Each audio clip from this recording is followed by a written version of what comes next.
The transmission crackled across every screen, every device, every neural implant on Earth.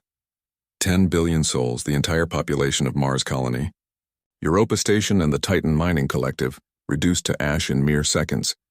The Zephyrian Empire's flagship Dominator had positioned itself at the perfect angle, ensuring every human in the solar system would witness the execution.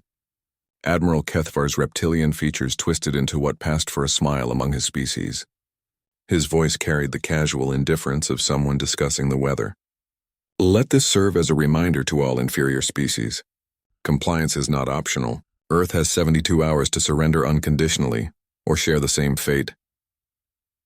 In the command bunker beneath the Rockies, President Sarah Chen watched the feed with stone-cold silence. Around her, generals wept. Diplomats frantically worked their communication arrays. Scientists ran calculations on impossible odds. But Chen's eyes held something else entirely. A fury so pure it seemed to bend reality around her. "Ma'am," General Harrison's voice cracked. "Their fleet? It's 12,000 ships. We have maybe 300 that could reach orbit." The math is irrelevant, General."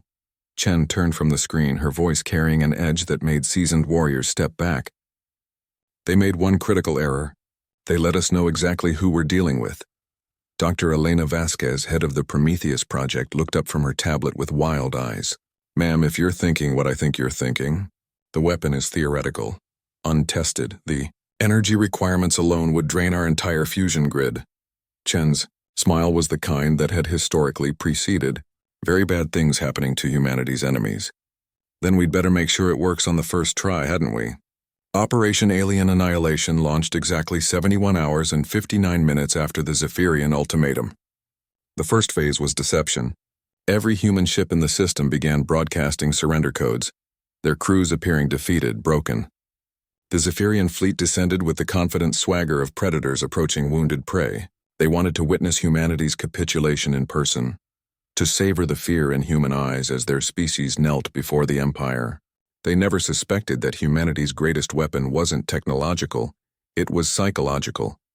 Captain Maria Santos piloted her seemingly crippled freighter toward the Zephyrian flagship, her crew putting on an Oscar-worthy performance of terror and desperation. The aliens barely scanned her ship. After all, what threat could a damaged cargo vessel possibly pose? Hidden in the freighter's modified cargo bay, Dr. Vasquez made final adjustments to humanity's most desperate gambit, the quantum cascade generator. Theoretical physics made manifest through sheer human stubbornness and an absolute refusal to go quietly into extinction. "Proximity achieved," Santos whispered into her comm. "Package delivery in 30 seconds.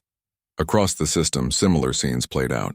Freighters, passenger liners, even old mining barges, all carrying the same impossible payload, all piloted by humans who understood they were already dead but refused to die meaningless deaths.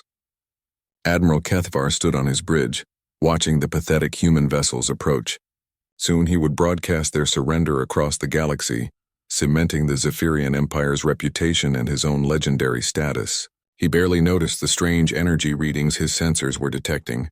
The first quantum cascade generator activated aboard the freighter New Horizon. Reality hiccuped. For a moment that lasted an eternity. The fundamental forces holding matter together simply reconsidered their arrangement. The cascade spread outward at the speed of thought, turning the Zephyrian ships into their component atoms, then into pure energy, then into something beyond current understanding.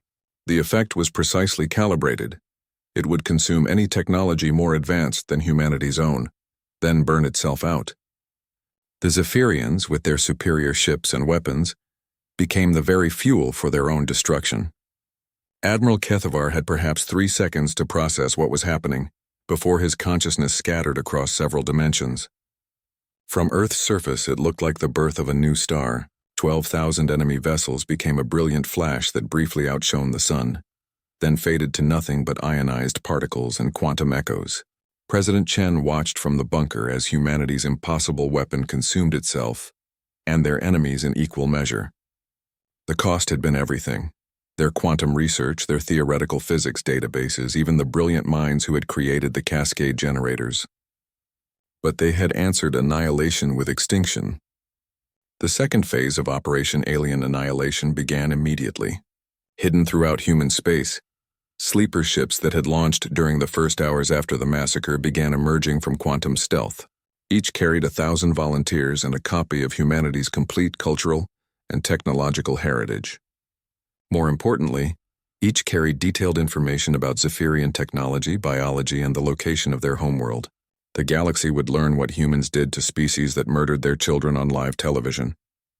General Harrison approached President Chen as the last of the enemy fleet's debris settled into solar orbit. "Ma'am, we've received confirmation from all 17 sleeper ships. They're requesting final orders." Chen looked up at the night sky where Mars had once been home to 10 billion human souls. Her voice carried the weight of a species that had just declared war on the universe itself. "Tell them to remember who started this.